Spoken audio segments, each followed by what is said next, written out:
அருட்பெரும் ஜோதி ஆனந்த வணக்கம். செத்து பொழைச்சு மறுபடியும் உங்களுக்கு முன்னாடி ஒரு வீடியோ பதிவு போடுவதற்காக அமர்ந்திருக்கேன். இதில் நான் சொல்லக்கூடிய தெய்வீக அனுபவம் உங்கள் வாழ்க்கையில் ஒரு மிகப்பெரிய வழியை உருவாக்கி தரும்.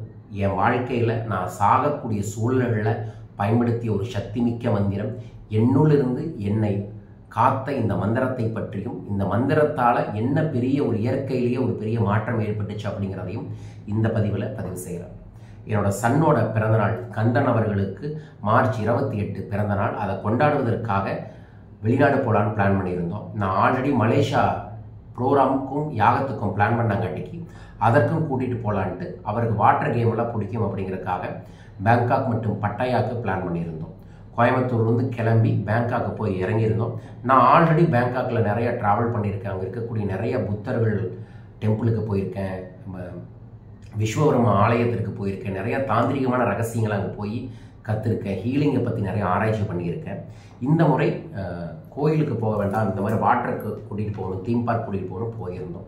ஆனால் என்னென்னு தெரில, போய் இறங்கின உடனே என் உடம்பு பயங்கரமாக எரிஞ்சுது. ஒரு ஸ்கின் அலர்ஜி வந்தால் எப்படி இருக்குமோ அப்படி இருந்துச்சு. பேங்காக் ஏர்போர்ட்டுக்கு போன உடனே அங்கேருந்து நம்ம ஃபாலோவர் கூட்டிகிட்டு அங்கேருந்து ஒரு 2.5 hours ட்ராவல் பண்ணி பட்டாயா போயிட்டோம். முதல் 2 நாள் அங்கே ரிலாக்ஸாக எல்லா செலிப்ரேஷன்லாம் முடிச்சுட்டு மார்ச் 27 அங்கேருந்து கிளம்பி பேங்காக் வந்தோம். பேங்காக் வந்து முக்கியமான சில புத்தர்கள் டெம்பிளுக்கு போனோம். அதில் மிக முக்கியமாக 100 வருஷத்துக்கு முன்னாடி மம்மி புத்தாவாக மாறின ஒருத்தரோட உடம்பு அப்படியே இருக்குது, அவர் புத்தாவாக மாறிட்டார். அதை வந்து மம்மி மாங்க் அப்படின்னு சொல்கிறாங்க, மம்மி புத்தான்னு சொல்கிறாங்க. அங்கே போயெல்லாம் பிரார்த்தனை பண்ணிவிட்டு ரூமில் வந்து ஸ்டே பண்ணிட்டோம். 27 நைட்டு. 28 காலையில் எந்திரிச்சு நேரத்தில் குளிச்சுட்டு பக்கத்தில் இருக்கக்கூடிய ஒரு ஆலயத்தில் ஒரு பிரார்த்தனை பண்ணிவிட்டு அங்கே காலை உணவை முடிச்சுட்டு நாங்கள் 2 மணிக்கு ரூமை செக் அவுட் பண்ணிவிட்டு ஏர்போர்ட்டுக்கு வர வேண்டியது இருக்குது. ரூமை செக் அவுட் பண்ணுறதுக்காக எல்லா லக்கேஜஸ் எல்லாம் எடுத்து வச்சிட்ருக்கோம். நாங்கள் இருந்தது 24 மாடி இருக்கக்கூடிய ஒரு பில்டிங்கில் இருந்தோம். அதில் 29வது மாடியில் வந்து நாங்கள் ஸ்டே பண்ணியிருந்தோம். அப்போ எல்லாம் எடுத்து வச்சுட்டு கிளம்பும் போது திடீர்னு என் மனைவி கத்துறாங்க. என்னென்னு திரும்பி பார்த்தா பொடக்குன்னு சத்தம் கேட்குது. அதாவது பில்டிங் ஆடுது. இது என்னன்னே எங்களுக்கு தெரியல. என்னன்னு பார்த்துட்டு மனைவி கத்துறதை பார்த்தோன்னா தான் டக்குன்னு தோணுச்சு ஓடணும் அப்படின்ட்டு. இந்த நேரத்தில் சொல்கிறேன், இது வந்து எர்த்குவேக்கை பற்றியான பதிவு. எர்த்குவேக்னா என்னென்னு தெரியாது, அதை பற்றி படித்ததே இல்லை. எர்த்குவேக் அப்போ எப்படி பாதுகாப்பாக இருக்கணும், என்ன பண்ணக்கூடாதுன்னு ஒரு துளி அறிவும் இல்லை. ஆனால் என்னன்னே தெரியாமல் எனக்குள்ளே இருக்கக்கூடிய தெய்வீக அருளும் என்ன வழிநடத்திட்டு இருக்கக்கூடிய சித்தர்களும் டக்குன்னு தோணுது, பையனை தூக்கி தோளில் போட்டுட்டு என் மனைவியை கையை பிடிச்சிட்டு ஓடுறோம். ஓடும்போது தான் அறிவு வேலை செஞ்சது. எர்த்குவேக் ஆகும்போது லிஃப்ட்டில் போகக்கூடாது, வெயிட்டை தூக்கிட்டு போகக்கூடாது, எலக்ட்ரானிக் டிவைஸை கையில் வைக்கக்கூடாது, இது எதுவுமே தவிர்த்துட்டு டக்குன்னு படியில் இறங்கி ஓடுறோம். 9வது மாடியிலேருந்து ஓடி வரங்க. ஒவ்வொரு மாடியாக கிராஸ் ஆகிறோம். 6வது 7வது மாடியெல்லாம் வரும்போது ஒரு ட்ரிங்க் பண்ணிவிட்டு ஒருத்தர் ஓடுனா எப்படி லெஃப்ட்டு போனால் ரைட்டு போவான், ரைட்டு போனால் லெஃப்ட்டு வருவானோ அப்படி போகிறோம். ஐயோ ஆத்தான் அவன் ஒவ்வொரு நாட்டில் இருக்கிற ஒவ்வொரு விதமான லாங்குவேஜில் கதறான்.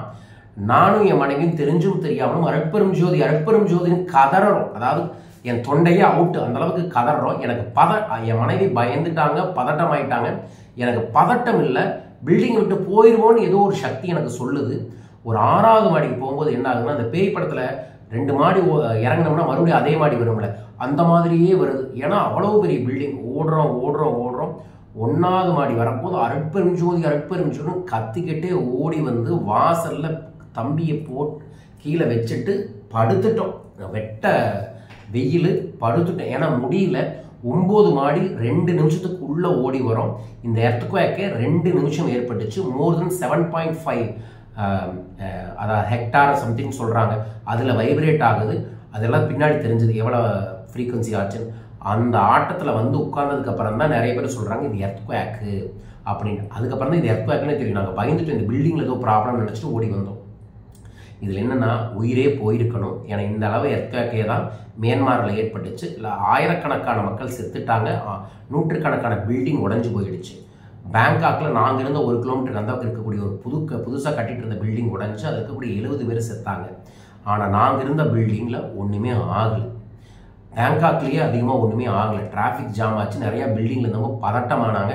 பதட்டத்தால் சில பேர் செத்தாங்க. சில பேர் வந்து ரோட்டிலேயே பிரசவம் பார்த்து குழந்தையும் கூட பெற்றாங்க. அதே மார்ச் 28. எனக்கு இதை பற்றி என்ன சொல்லணும் புரியல. ஆனால் செத்துட்டோம் அப்படின்னு உறுதியாகிற ஸ்டேஜாக இருந்துச்சு. பில்டிங் விழுந்துச்சுன்னா மொத்தமாக முடிஞ்சுதுங்கிற ஒரு தோணல் இருந்துச்சு. ஆனால் அந்த நேரத்தில் அருட்பெரும் ஜோதி ஆண்டவர் நமக்கு துணை இருக்கிறாரு, அருட்பெரும் ஜோதி ஆண்டவர் நம்மளை காப்பாற்றுவார் அப்படிங்கிற தோணல் இருந்துச்சு. நாங்கள் இந்த மந்திரத்தை சொல்லிட்டு வரும்போது கூட இருக்கிறவங்களாம் வித்தியாசமாக எங்களை பார்த்தாங்க. வெளியே வந்து இது என்ன சொன்னீங்க என்னன்னு அப்படின்னு கேட்கும்போது, நான் அருட்பெரும் ஜோதி, அருட்பெரும் ஜோதி, தனிப்பெரும் கருணை அருட்பெரும் ஜோதி, இது வடலூர் வள்ளல் பெருமானார் இந்த பிரபஞ்சத்தில் வாழக்கூடிய ஒவ்வொரு உயிரும் உயிர்ப்போடு தெய்வீகத்தோடு அருளோடு வாழ வேண்டும் என்பதற்காக வெளிப்படுத்திய மந்திரம். இந்த மந்திரத்தை சொன்னங்காட்டி தான் நாங்கள் தப்பிச்சோன்னு சொன்னோம். அவரும் சொன்னாங்க, yes you are some blessing, இந்த மந்திரம் நீங்கள் சொல்லும் போது நாங்களும் கேட்டோம், உங்களால் நாங்களும் தப்பிச்சிட்டோம் அப்படின்னு சொன்னாங்க. என் வாழ்க்கையே முடிஞ்சிருச்சுன்னு நினச்ச நேரத்தில் எனக்குள்ளிருந்து திடீர்னு தோணுன இந்த மந்திரத்தை நீங்களும் உங்கள் வாழ்க்கையில் பயன்படுத்துங்கன்னு சொல்கிறதுக்காகத்தான். மரணமில்லா பெருவாழ்வை இந்த உலகமெங்கும் கொண்டு போன அருட்பெரும் ஜோதி ஆண்டவர் சொன்ன இந்த மந்திரத்தை உங்களோட எல்லா சூழல்களையும் சொல்லுங்க. கண்டிப்பாக ஒரு நாளைக்கு 5 முறையாவது காலையில் எந்திரிச்ச உடனே ஒரு தீபத்தை ஏற்றியோ அல்லது சூரியனை பார்த்தோ 5 முறை இந்த மந்திரத்தை சொல்லி உங்கள் நாளை தொடங்குங்க. எப்பேற்பட்ட சூழலிலும் உங்களை அருட்பெரும் ஜோதி ஆண்டவர் காப்பாற்றுவார். என்னை காப்பாற்றினார், என் குடும்பத்தை காப்பாற்றினார். நான் இன்னும் முழுசாக ரெடியாகி வரல. என்னை மென்டலி ரொம்ப பேனிக் அட்டாக் ஆகி எனக்குள்ளே இருக்கக்கூடிய டிவைன் எனர்ஜி சோலே பாதிச்சிருச்சு. ஒரு நெகட்டிவான ஒரு சூழல் ஏற்பட்டுருச்சு.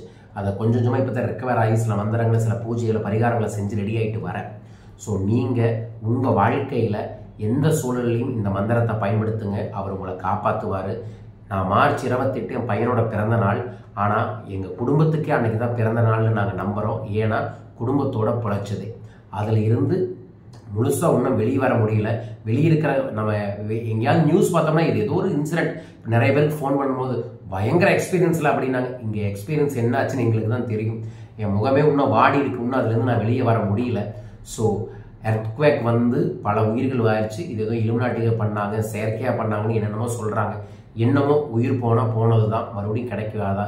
அதனால் இந்த அருட்பெரும் ஜோதி மந்திரத்தை நீங்கள் தினமும் சொல்லுங்கள்.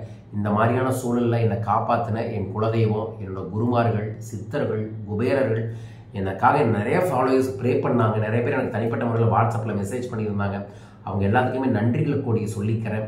இந்த புது பிறப்பை நான் உண்மையாக நேர்மையாக தெய்வீக செயல்களை செய்கிறேன். நம்ம வாழ்க்கை ஒரு நொடியில் காணாமல் போயிடும், ஒரு நொடியில் இல்லாமல் போயிடும். நம்ம கூட யாருமே இருக்க மாட்டாங்க, நம்ம மட்டும்தான். இந்த உள்ள இருக்கக்கூடிய சோல் ஆத்மாவுக்கு நீங்கள் உண்மையாக இருங்க. நிறைய மந்திரங்களை சொல்லுங்கள், நிறைய புண்ணிய காரியங்களை செய்யுங்க.